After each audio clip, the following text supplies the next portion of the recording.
So Vishnumurthy హిరణ్యకశిపుడితో యుద్ధం జరిగింది. హిరణ్యకశిపుడు తమ్ముడు హిరణ్యాక్షుడు చనిపోయాడు. విష్ణుమూర్తి వెళ్ళిపోయాడు. విష్ణుమూర్తిని ఎత్తుక్కుంటూ వచ్చాడు. హిరణ్యకశిపుడిని కూడా వేసేద్దామంటే, ఆయన అన్నను కూడా వేద్దామంటే ఆయన లేదు, ఆయనకి ఇంకా టైం ఉంది, ఆయన్ని వదిలేస్తాడు. ఇది జరిగిన స్టోరీ. లక్ష్మీదేవి అడుగుతుంది స్వామి ఏం జరిగిందని. వాడు విష్ణుమూర్తి చెప్తాడు, వాడు భూదేవిని ఇబ్బంది పెట్టాడు కాబట్టి వాటిని పనిష్ చేశాను, వాళ్ళన్న నా మీద యుద్ధానికి వచ్చాడు, వీడికి ఇంకా అధర్మాలు ఏం చేయలేదు అతను, అందుకు వదిలేశాను అని చెప్పాడు. ఇంకేంటి సంగతిలో దేవి అన్నాడు. అప్పుడు విష్ణుమూర్తి హిరణ్యకశిపుడిని వదిలేశాడు కదా,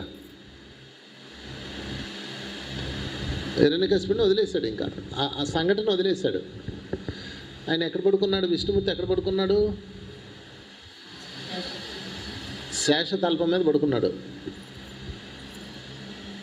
శేషుడు అంటే ఎవరు?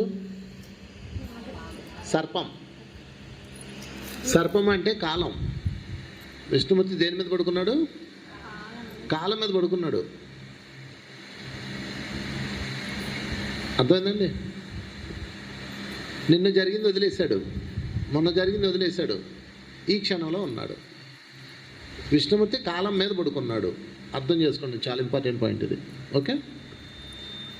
ఆయన భార్య అడిగింది లక్ష్మీదేవి, స్వామి ఏం జరిగింది? లైట్ తీసుకున్నానా వాడిని వేసేసాని పోయాడు, లిమిట్ యార్ అన్నాడు. ఆయన కూడా బాధ ఉంటుంది కదా, ఆయనకు కూడా కొంచెం ఆవేశం ఉంటుంది కదా, కానీ ఏం పట్టించుకోలేదు ఆయన.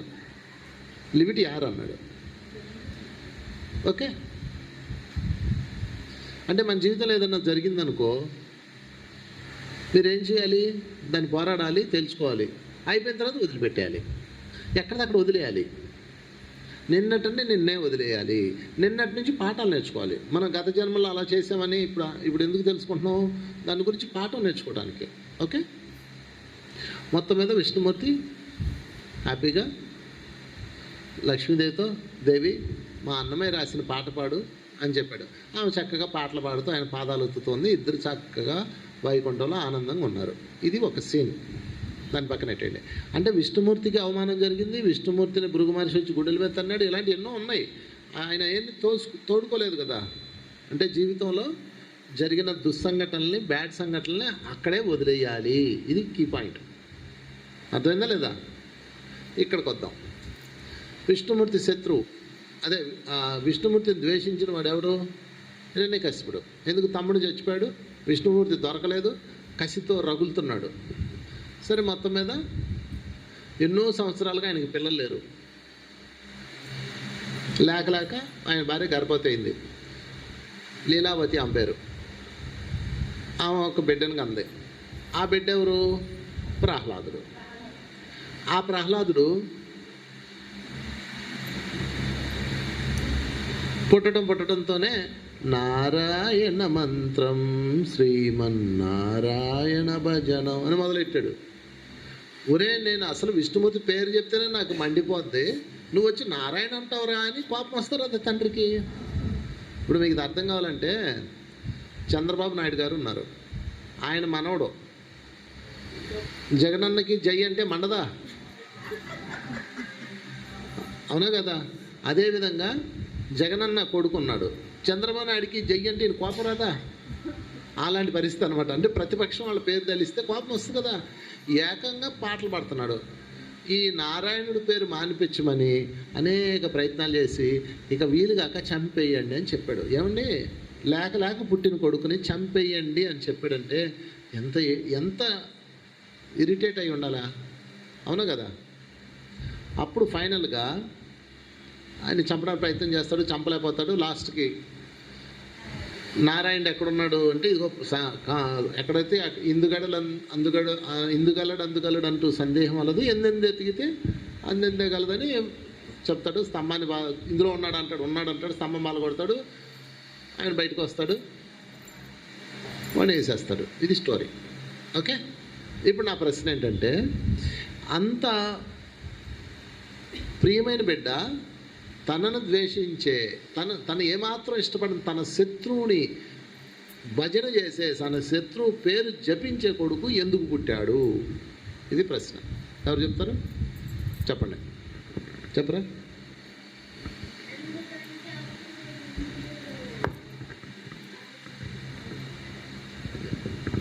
సరిగా చెప్పు. ఎందుకంటే చాలా తెలివైనడు రా.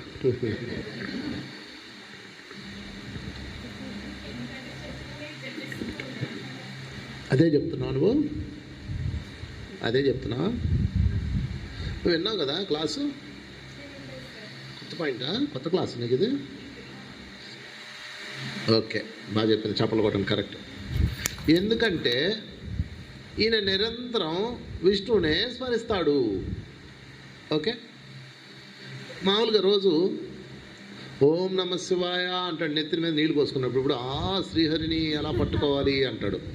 అన్నం తినేటప్పుడు అన్నం ముద్దగలుపుతూ ఆ శ్రీహరి మాయావి ఎక్కడున్నావు అంటాడు.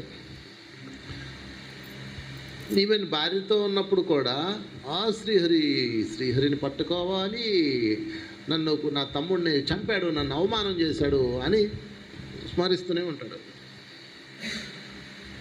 ఆ స్మరణ ఒక బీజంగా మారి తల్లి గర్భం చేరి బిడ్డగా పుట్టి ప్రహ్లాదుడైంది. నారదుడు అని చెప్తారు కొంతమంది.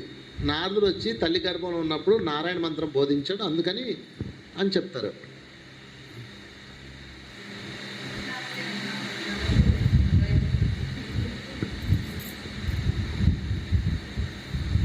సో ఆ విధంగా విష్ణుమూర్తి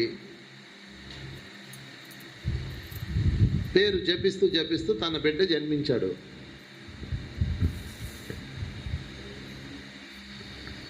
అర్థమైందా? విష్ణుమూర్తి పేరు ఎవరు జపించారు? ప్రహ్లాదుడు అంటాడు, నాన్నగారండి మీరు ఎంత అదృష్టవంతులు, పద్దాగా నాకన్నా ఎక్కువ స్మరిస్తున్నాం అంటాడు. ఇది క్లియర్ చేసుకోండి. ఈ 2 పాయింట్లు అర్థమైనాయి కదా. ఇప్పుడు మెయిన్ కీ పాయింట్లోకి వద్దాం. సో ఈ స్టోరీలో మనకేం అర్థమైందంటే, నీకు ఎవడిష్టమో వాడిని జపించాలి, ఎవడిష్టం లేదో వాడిని మర్చిపోవాలి. నారాయణ మర్చిపోయాడు. నారాయణుడు సర్పం మీద పడుకున్నాడు, అంటే కాలం మీద పడుకున్నాడు. మనం కాలం కింద పడుకున్నాము, కాలం మన నెత్తి మీద ఉంది.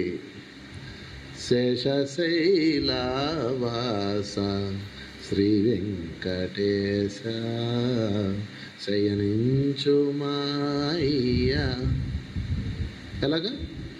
శ్రీ చిద్విలాస శయనించు మాయ్య శ్రీ చిద్విలాస అంటే మనం ఎప్పుడు చిద్విలాసంతో శయనించాలి. చిద్విలాసం అలా పడుకోవాలి, అని పడుకోకూడదు. మొగుడితో గొడవ పడడం, కొట్లాడుకొని చావడం, ఆ దిండులో మొహం పెట్టడం, కన్నీళ్ళే కన్నీళ్ళు, కన్నీళ్ళే కన్నీళ్ళు. మీ ఇంట్లో ఉన్న దిండులు అడిగితే చెప్తాయి కన్నీళ్ళు కన్నీళ్ళు. తెపాలాలు ఇసిరేయడం, రాత్రి అంతా ఏడ్చుకొని పడుకోవటం. శేషశైలవాస శ్రీ వెంకటేశ శయనించు మాయ్య. దేని మీద శయనించాలి? శేషశైలం మీద, శేషుడి మీద. శేషుడు అంటే ఎవరు? కాలము. అంటే మనం కాలం మీద శయనించాలి. అది మిత్రులారా. ఏమంటే మీరందరూ కుర్లాన్ పరుపుల మీద పడుకుంటారు, మంచి ఇంత పెద్ద బెడ్, స్ప్రింగ్ బెడ్ల మీద పడుకుంటారు. నారాయణ పాము మీద పడుకుంటాడా? అసలు పాము మీద ఎవడన్నా పడుకుంటాడా? పాము ఇలా కదలదు. అది కదిలినప్పుడు నిద్ర మెలుకొచ్చి దురద వస్తుంది, మెత్తకుండా దాని మీద ఎట్ట పడుకుంటామండి. మరి నారాయణ ఎందుకు పడుకున్నాడు అంటే అది సింబల్ ఆఫ్ కాలము. శేషుడు అంటే కాలము, కాలనాగు అంటే కాలం మీద పడుకోవాలి మనం. అర్థమైందా? అది మన పురాణ కథల్లో అర్థం కావడానికి అలా చెప్తారు. కనుక ఈరోజు నుంచి మీరు ఎక్కడ పడుకోవాలి? కాలం మీద పడుకోవాలి. నిన్నట్టు మర్చిపోవాలి. ఏదో దరిద్రం జరిగి ఉంటుంది, గొడవ జరిగి ఉంటుంది, వదిలేయాలి. పాపం ఒక అమ్మాయి ఉంది, నాకు తెలిసిన అమ్మాయి, కాలం కిందే పడుకుంటుంది ఎప్పుడు. ఆ రోజు ఏం జరిగిందో తెలుసా? ఏ రోజమ్మా? అదే నాకు ఎల్కేజీ టైం అనుకుంటా. నీ బొంద, ఎల్కేజీ టైంలో ఏం జరిగింది ఇప్పుడు ఎందుకే బాబు? నాకు అప్పుడు 14 ఏళ్ళండి. ఆ రోజు ఏం జరిగిందో తెలుసా? నీకు ఇప్పుడు 40 ఏళ్ళు దాటిపోయినాయి బాబు, ఇంకా అది మోసుకొని తిరుగుతున్నావు నీ ఇద్దరు. ఎంత పిచ్చోళ్ళం అంటే కాలం మర్చిపోతుంది. కాలం అన్ని గాయాలు మాన్పిస్తుందండి. కాలాన్ని మించిన శక్తి లేదు తెలుసా మీకు? మీకు ఎంత పెద్ద సమస్య ఉన్నా ఎవరు మనల్ని ఆ గాయాన్ని మాన్పించే వాళ్ళు ఎవరు? కాలము. ముస్తఫా ముస్తఫా డోంట్ వర్రీ ముస్తఫా, కాలం నీ నేస్తం ముస్తఫా.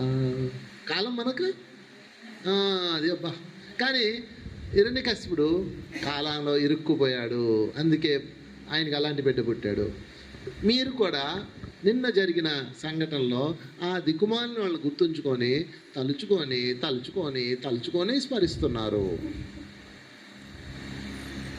మీరు చనిపోయారనుకోండి, పైలోకాలకు వెళ్ళాక అమ్మాయి నెక్స్ట్ జన్మలో ఎవరు కావాలి నీకు అంటే, ఇక నీకు అత్యంత ప్రియమైన నీ భర్త పిల్లలు ఉంటారు కదా, వాళ్ళ పేరు చెప్పు. నువ్వు నీకు అస్సలు ఏమాత్రం ఇష్టం లేని ఎవరిని తలుచుకుంటే ఒళ్ళు మండుతుందో, ఎవరిని తలుచుకుంటే కత్తితో కసకసమని పొడి చేయాలనిపిస్తుందో వాళ్ళ పేరు చెప్తావు.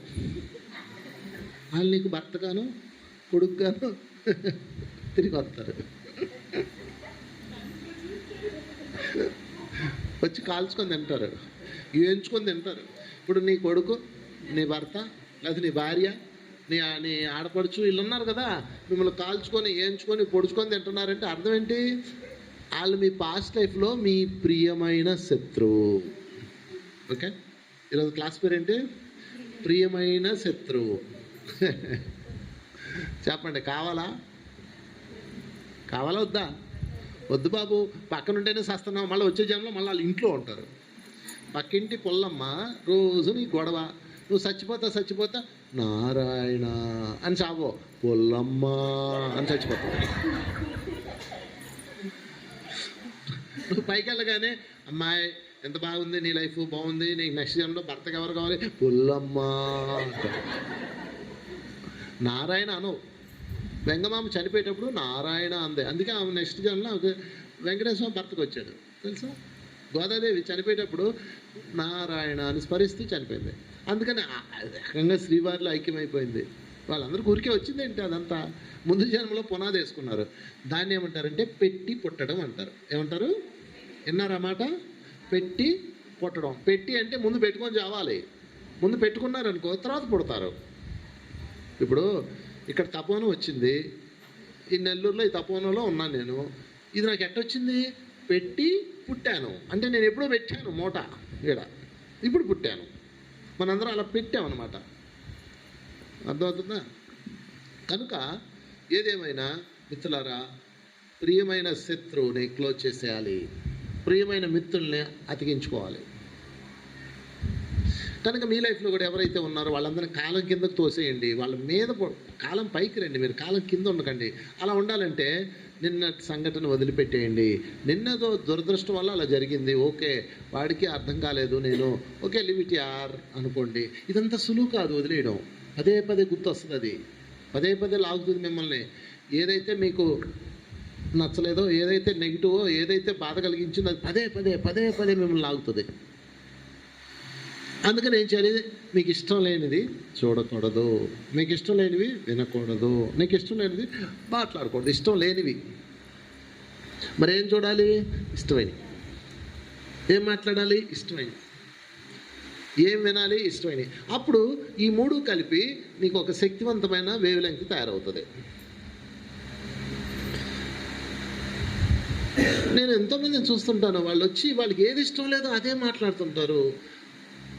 నా కొడుకు ఇలా చేశాడు, అది నీకు ఇష్టం లేదు కదా, అసలు దాని దాకా చూడుకో. ఏం చేయాలో అది అవుతుందిలే, ఏం చేయాలో అది చెయ్యి. కనుక మిత్రులారా, ఈరోజు నుంచి మీరు ప్రియమైన శత్రువుని తయారు చేసుకోకండి. నెక్స్ట్ జన్మ దాకా ఎందుకు, ఈ జన్మలోనే వస్తారు మీకు.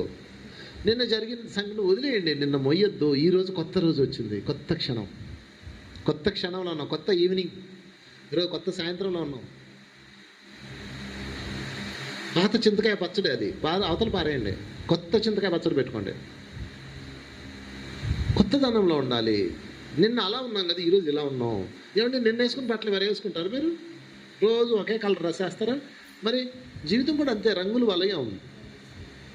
పాతదనాన్ని విడిచిపెట్టేయాలి, కొత్తదనాన్ని సృష్టించుకోవాలి నిరంతరం. కనుక మీరు పాస్ట్ని ఎంత తొందరగా వదిలితే అంత మంచిది. పాస్ట్ నుంచి లెసన్స్ గుర్తుపెట్టుకోవాలి. లెసన్స్, అమ్మో ఈ తప్పు మళ్ళీ జరగకూడదు అని. బుద్ధుడు ఏమంటాడంటే, మీరు ఒకే నదిలో రెండోసారి కాలు పెట్టలేరు అంటాడు. అర్థమైందా? ఒకే నదిలో రెండోసారి కాలు పెట్టలేడు అంటే అర్థం తెలుసా? నదిలో ఒక కాలు పెట్టారు, ఇందాక నదికి వెళ్ళాం, పెన్న నదిలో కాలు పెట్టాం, నీరు ప్రవహిస్తుంది, మళ్ళీ రెండో కాలు పెట్టారు, ఇందాక నీళ్ళు ఉన్నాయా? వెళ్ళిపోయినాయి కదా. అలాగే ఇందాక క్షణం వెళ్ళిపోయింది. హిరణ్యకశిపుడు చేసిన పెద్ద తప్పు అది. నిరంతరం హరినే జపిస్తూ చనిపోయాడు. జపిస్తూ ప్రహ్లాదుని అన్నాడు. నిజంగా చాలా విషాదమైన స్టోరీ ఇది. ఏమంటే ఒక బిడ్డను చంపుకోవడం అంటే ఎంత కష్టం తెలుసా? అందులో ఎన్నో సంవత్సరాలు లేక పుట్టిన ముద్దుల బిడ్డ, వాడిని చంపేయండి అన్నాడంటే అది ఎంత టార్చర్ అనుభవించుంటాడు, ఎంత కష్టం అనుభవించుంటాడు. మరి దానికి కారణం ఎవరు? ప్రహ్లాదుడు కాదు, హిరణ్యకశిపుడే కారణం. ఇప్పుడు మీ దుఃఖానికి ఎవరు కారణం? మీరే కారణం. అందుకని ఈరోజు నుంచి మనం ఎవరు? శేషశైల వాసులం. ఎవరు మనం? స్వామి పక్కన మనం కూడా చిన్న చోటు పెట్టుకుందాం, ఆ పాము తోక దగ్గర. శేషశైల వాసులం. శేషశైల వాసులం అంటే ఈ క్షణంలో జీవించే వాళ్ళం, కాలాన్ని పైన ఎక్కి పడుకున్న వాళ్ళం, కాలం కింద ఉన్న వాళ్ళం కాదు. మన మీద కాలం ప్రభావం చూపించకూడదు. కాల ప్రభావం అంటారు దాన్ని. నిన్న జరిగింది, అయ్యో ఏం జరిగింది తెలుసా, మొన్న నీకు ఎంత జరిగిందో తెలుసా, లవ్ ఇట్ అనాల. ఆ కాలాన్ని మోసుకొచ్చే సంఘటనలు, దృశ్యాలు, మాటలు కట్ చేయాలి. కొత్త సూర్యుడు వచ్చాడు మీకోసం, కొత్త సెకండ్ వచ్చింది మీకోసం, కొత్త గాలి వచ్చింది మీకోసం. ప్రతి క్షణం మారిపోతుంటుంది మిత్రులారా. ప్రతి రాత్రి మారిపోతుంటుంది. నిన్న రాత్రి ఏడ్చావు, ఇవాళ రాత్రి ఎందుకు ఏడవాలి? ఇవాళ కూడా ఏడుద్దాం అని ఏడుస్తారా ఏంటి ఎవరన్నా? నిన్న ఏడ్చిన ఏడుపు అవతల పారేయండి. నిన్న అయిపోయింది, ఏడ్చేసాం, లెక్క సరిపోయింది. ఇవాళ కొత్తగా కావాలంటే మళ్ళా కొత్త జీవితం. ఓకే, సో ఈరోజు నుంచి మనం ఎక్కడ నిద్రపోవాలి? ఓ పాము తెచ్చి బెడ్ కింద పెట్టుకున్నారు.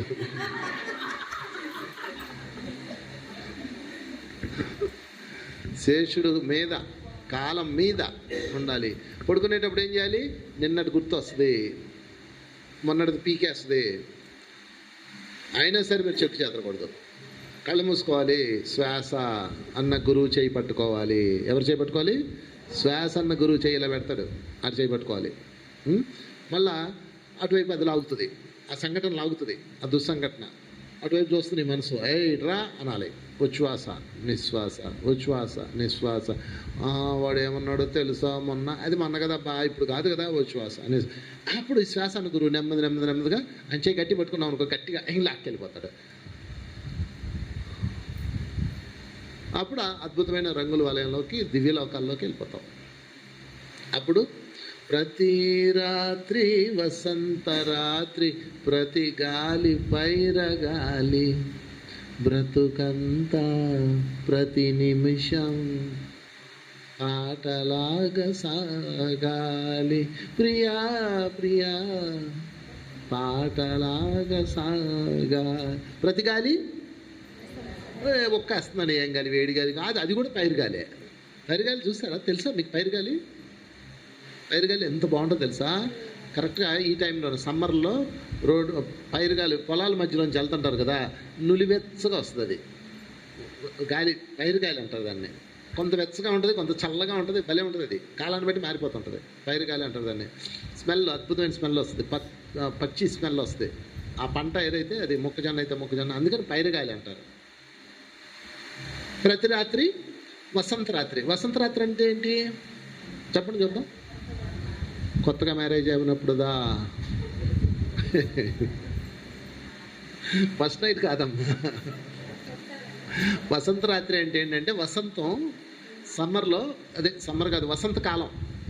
వసంతకాలంలో ఈవినింగ్స్ చాలా బాగుంటాయి. రాత్రిపూట దోమలు ఉండవు, ముఖ్యంగా వెచ్చదనం ఉండదు, చల్లదనం ఉండదు, చాలా హాయిగా ఉంటుంది. ఇప్పుడు మనం బయటకు తిరుగుతుంటే ఎలా ఉంటుంది? అలా ఉంటుంది అనమాట వసంతకాలం. ఎప్పుడు వసంతకాలం? ఏ మంత్రం వస్తుంది?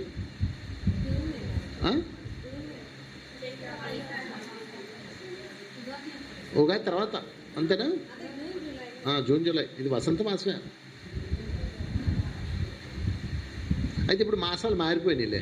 ఒకప్పుడు వసంత మాసం ఒకలా ఉండేది, వర్షాకాలం వర్షం వచ్చేది, ఎండాకాలం ఎండ వచ్చేది. ఇప్పుడు ఎండాకాలం వాన వస్తుంది, వర్షాకాలం ఎండ వస్తుంది. సరే ఏదేమైనా ఏదంటారా అని మనకెందుకు, మనకు మాత్రం ప్రతి రాత్రి వసంత రాత్రే, కొట్లాట రాత్రి కాదు, ఏడుగొట్టి రాత్రి కాదు. ముఖ్యంగా రాత్రి చాలా ఇంపార్టెంట్ మిత్రులారా. మనకి పగల ఎట్టన్నా పోండి, పగల భౌతిక ప్రపంచంలో ఉంటారు, రాత్రి మిమ్మల్ని ఎవరు ఏం చేయరు కదా, అడగరు కదా, వంట చేయి అంటారా, తెపాలదే అంటారా, అది చేయి ఇది చేయి అంటారు కదా. అందుకని రాత్రిపూట ఫస్ట్ ఏం చేయాలంటే పడుకోండి, మస్ట్. కాసేపు ధ్యానం చేస్తే చేయండి, పడుకొని నిద్రపోండి. ముందు అలసట తీరిపోవాలి. అలసట తీరాక మెలకు వస్తుంది కదా, మళ్ళీ లేచి కూర్చోండి. అప్పుడు మీకు రాత్రి వసంత రాత్రి. ఇక రెండోది, పడుకునేటప్పుడు ఏం చేయాలి తెలుసా? పడుకునేటప్పుడు స్వీట్ థింగ్స్లో ఉండాలి. స్వీట్ థింగ్స్ మహిళ ఇల్లు వెలిగిపోవాలి, ఇలా మాట్లాడితే చాలు, స్వీట్ థింగ్స్లోకి వెళ్ళిపోవాలి. ఉన్నాయో లేవా? ఎన్ని ఉన్నాయో బొచ్చడం, నేను నా దగ్గర అయితే ఎన్ని ఉన్నాయో నా స్వీట్ థింగ్స్, బత్తాలు ఉన్నాయి. అవి ఓపెన్ చేయాలి. స్వీట్ థింగ్స్ ఓపెన్ చేయండి, అప్పుడు ఆయుష్ పెరుగుతుంది. చాలామంది నేను గమనిస్తుంటాను, ఎప్పుడు స్వీట్ థింగ్స్లో ఉండే వాళ్ళకి యంగ్ ఉంటుంది. ఎప్పుడు పాతయన్నీ తీసి చెత్త కెలుక్కునే వాళ్ళందరూ ఎంత యంగ్గా ఉన్నా ముసలిళ్ళు అయిపోతారు. మీరు యంగ్గా ఉండాలంటే స్వీట్ థింగ్స్లో ఉండాలి. మాట్లాడితే స్వీట్ థింగ్స్, ఏం జరిగింది, అరే ఏం జరిగిందో తెలుసా, మా చిన్నప్పుడు రా ఇక్కడికి వచ్చాంరా, అప్పుడు రా నాకు ఒక గర్ల్ ఫ్రెండ్ ఉండేదిరా అని. మోహన్ చూడు ఎంత టెన్షన్ వచ్చిందో. కొన్ని అర్థం కావడం మంచిది, అందులో నీకు. కనుక మాట్లాడితే స్వీట్ థింగ్స్ షేర్ చేసుకోండి. చిన్నప్పుడు ఉన్నాయి, పెద్ద అయినప్పుడు ఉన్నాయి, పోనీ ఆధ్యాత్మిక విషయాలు ఉన్నాయి. నైట్ అవగానే అనుకోవాలి. ఓకే, ఆ కళల్లో, ఆ దివ్యమైన అనుభూతుల్లో నిద్రించాలి. ఒకసారి ఎప్పుడో ఇలా క్లాస్ చెప్తున్నాను, ఒక మా అమ్మగారు అందే, ఈ వయసులో నేను స్వీట్ థింగ్ ఏం చేస్తాను అందే. అప్పుడు సరే నువ్వు ఒకదాని ఉన్నావు కదా, ఓ పని చేయి, నువ్వేం చేయాలి, కొన్ని భక్తిలోనే ఉండు. ఓం సాయి శ్రీ సాయి జయ జయ సాయి, ఓం సాయి శ్రీ సాయి జయ జయ సాయి పాడుకుని నిద్రపో. ఓం కోళ్ళ, మొదనష్టం కోళ్ళ, దరిద్ర కోళ్ళ, దరిద్ర కొడుక, దరిద్ర ముందనష్టపోళ్ళారా, నా డబ్బులన్నీ తినేశారు, నా ఇస్తంత లాగేశారు, నా బిడ్డలన్నీ నన్ను ఏం చేశారు, దేవుడా నా బతికెంటిలో చేసావు, నా ముందనష్ట బతుకు దేవుడా, నీకు తిట్టుకుంటా పడుకుంటారు. సో ఆ స్వీట్ థింగ్స్లో నిద్రపోవాలి, స్వీట్ థింగ్స్. అందుకని ఈరోజు నుంచి మీకు భక్తి ఉందనుకోండి, చక్కటి పాటలు పెట్టుకోండి, మధురమైన పాటలు. మీకోసం నేను తయారు చేశాను 41 దేవీ దేవతల స్తోత్రాలు తయారు చేశాను. అవి పెట్టుకోండి ఫోన్లో. మీకు యూట్యూబ్లో యాడ్స్ వస్తాయి, మన చేతిలో లేదు అది. ఆడియోస్ కావాలంటే వాటిని ఆడియోస్గా మార్చాం, కావాలంటే మాకు ఫోన్ చేస్తే పంపిస్తాం. మీరు మేడం నెంబర్ ఉంది కదా, 9393460470 ఆ నెంబర్కి పెట్టండి. 9393460470 ఆ నెంబర్కి పెట్టండి మెసేజ్. మెడిటేషన్ ఆడియోస్ అని పెట్టండి. 41 వంశీసార్ మెడిటేషన్ ఆడియోస్ అని పెడితే వాళ్ళు పంపిస్తారు. అసలు నన్ను అడిగితే మీ దగ్గర ఒక చిన్న మ్యూజిక్ బాక్స్ ఉండాలి. ఇంత ఉంటాయి, చిన్న చిన్న మ్యూజిక్ బాక్స్ దొరుకుతాయి. అందులో అది దాదాపుగా ఒక 1000 రూపాయలు వచ్చేస్తుంది, మంచి క్వాలిటీ. బ్రాండెడ్ అయితే మంచివి వస్తాయి, 1200, 2000, 3000 మంచి దొరుకుతాయి. ఒక చీర కొంటే ఎంత అవుద్ది, కనీసం 6000 అవుద్ది కదా. ఒక చీర మానేయండి, ఓ మంచి మినీ బ్లూటూత్ స్పీకర్ వస్తుంది, బ్లూటూత్ స్పీకర్, అది కొనుక్కోండి. దానిలో ఈ మెమరీ కార్డులో ఎక్కించుకోండి, చక్కగా 41 అందులో పెట్టేసుకోండి. లేదా స్పీచెస్ పెట్టుకోండి, మీకు ఎవరిది ఇష్టం అది పెట్టుకోండి, నాదే పెట్టుకోమని నేను చెప్పను. పెట్టుకొని ప్లే కొట్టండి, అలా పడుకోండి. స్తోత్రాలు, మంత్రాలు, తంత్రాలు, పాటలు, గీతాలు వస్తూ ఉంటాయి. రాత్రి అంతా మీరు అక్కడ ఉంటారు, మీరు దేవలోకంలో ఉంటారు. నేను మా అమ్మగారికి అది గిఫ్ట్గా కొనిచ్చాను, ఆమె పెట్టుకుంటుంది రోజు. నా చక్కగా పెట్టుకొని నిద్రపోతుంది రోజు. మళ్ళీ నిద్రలో ఎప్పుడు అవి నడుస్తూనే ఉంటాయి, తెల్లారులు చిన్న సౌండ్ పెట్టుకొని పడుకుంటుంది. ఫోన్లో పెట్టుకుంటారు చాలామంది, ఫోన్లో పెట్టుకుంటారు, కానీ ఫోను గీసి వస్తుందండి. ఫోన్ సౌండ్ బాగా రాదు, క్వాలిటీ హై ఫ్రీక్వెన్సీ కదా. రెండోది మధ్యలో ఫోన్ ఆగిపోతుంది, ఛార్జింగ్ వస్తుంది, లేదా వేరే కాల్ వస్తుంది, ఇబ్బందులు వస్తుంది. బ్లూటూత్ స్పీకర్ కొనుక్కోండి, అది బెస్ట్. అది ఎప్పుడు పక్కన ఉండాలి, అది వాగుతూనే ఉండాలి నీతో. ఆన్ చేసుకొని పడుకుంటావా అంతే. బ్లూటూత్ స్పీకర్ దొరుకుతాయి మార్కెట్లో, ప్రతి సెల్ ఫోన్ షాప్లో ఉంటాయి. మంచిది తీసుకోండి, బ్రాండెడ్గా ఉంటాయి. బ్రాండెడ్ అయితే కొంచెం ఖరీదు ఎక్కువ ఉంటుంది, 2000 ఎంత ఉంటాయి, 2000, 3000. అది పెట్టేసి ఛార్జింగ్ పెట్టేస్తే చక్కగా ఛార్జ్ అవుతుంది. బటన్ నొక్కేసి అలా పెట్టేసి అలా కూర్చోండి, చక్కగా మెడిటేషన్ ఆ లోకంలోకి వెళ్ళచ్చు. అంటే మీరు ఎప్పుడు దేంతో ఉండాలి? పగలు కానీ రాత్రి కానీ స్వీట్ థింగ్స్లో ఉండాలి, మధురమైన విషయాల్లో ఉండాలి. మిత్రులారా, జరిగిన కార్యకారణ సంబంధాలు జరుగుతాయి. ఒకటి జరిగిందంటే అంతకుముందు ఏదో చేసావు కాబట్టి జరిగింది, దాన్ని విడిచిపెట్టేయండి. ఈ క్షణం నుంచి ఆనందంగా ఉండాలని నిర్ణయం తీసుకోండి. అది మనం చేయాల్సిన మొదటి పని. ఈ తప్పు హిరణ్యకశిపుడు చేసి తన జీవితం అంతా పాడు చేసుకున్నాడు. మనం చేయొద్దు. మనకి ఎవడో శత్రువులు లేరు. నిన్న గొడవ జరిగింది కదా, ఓకే క్షమించేసాను పో, అంతే అయిపోయింది. కానీ అంత సులువుగా క్షమించలేరు మీరు. వాళ్ళు మీకు చాలా అన్యాయం చేశారు, అంత సులువుగా మీరు క్షమించలేరు. ఎప్పుడు క్షమించగలరో తెలుసా? దాని మూలంలోకి వెళ్ళి చూసినప్పుడే క్షమించగలరు. చెప్పు, ఎగ్జాంపుల్ చెప్పు, నీ కథ.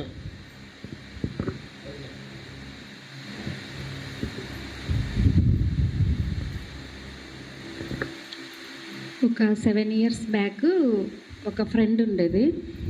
అయితే సార్ దగ్గర శిష్యురాలుగా ఉండేదన్నమాట. మామూలుగా నేను సార్ దగ్గరికి వస్తాను కదా, ఆ అమ్మాయి కూడా వస్తుంది కదా, నన్ను చాలా ఇబ్బంది పెడుతూ ఉండేది. ఎప్పుడు తన వల్ల నేను చాలా సఫర్ అవుతూ ఉండేదాన్ని అనమాట. ఏడ్చుకుంటూ ఉండేదాన్ని ఎప్పుడు. ఇందాక సార్ చెప్పారు కదా, కాలం కింద ఉండేదాన్ని అనమాట. అయితే సార్ని అడిగాను, నేనేం చెయ్యాలి, క్షమించేయి అన్నారు.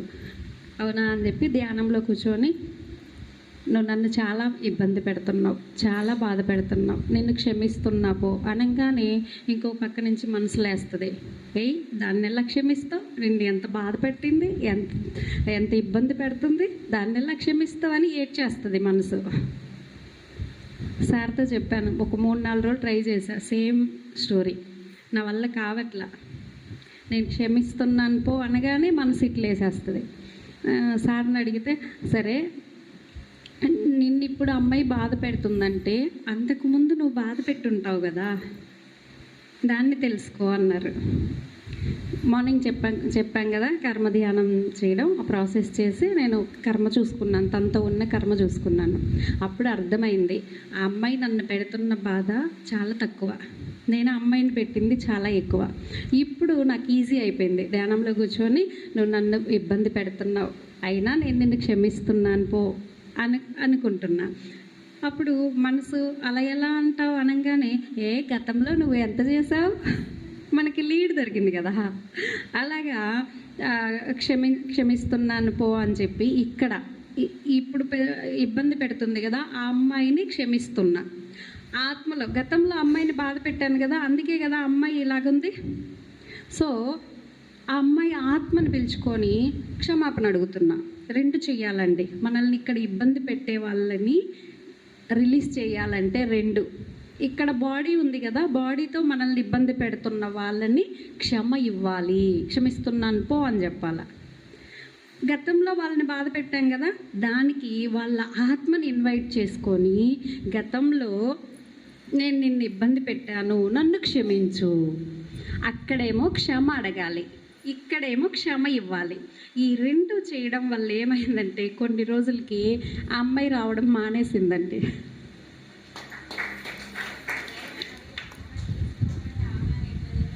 ఏంటి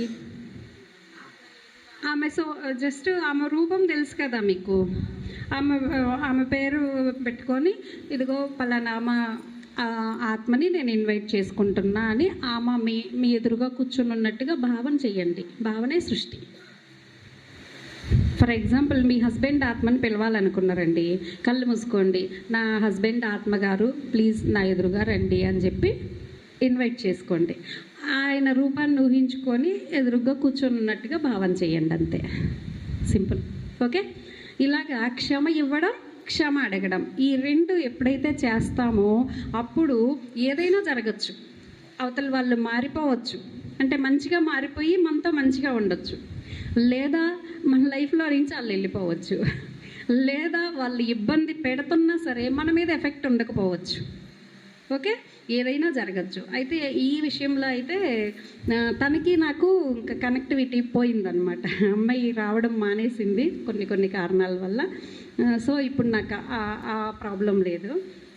ఇప్పుడు ఎక్కడన్నా తను కనిపించినా కూడా చాలా మంచిగా మాట్లాడుద్ది, ఫ్రెండ్లీగా ఉంటుంది. అది నా ఎక్స్పీరియన్స్. Okay, thank you. మీకు కూడా ఎవరైనా ఇబ్బంది పెట్టే వాళ్ళు ఉంటే ఇక్కడ వాళ్ళు మనల్ని ఇబ్బంది పెట్టడం వల్ల క్షమ ఇవ్వడం, ఆత్మలో క్షమ అడగడం, ఇవి రెండు చేసి చూడండి, మార్పు మీకే అర్థమవుతుంది. Okay, thank you.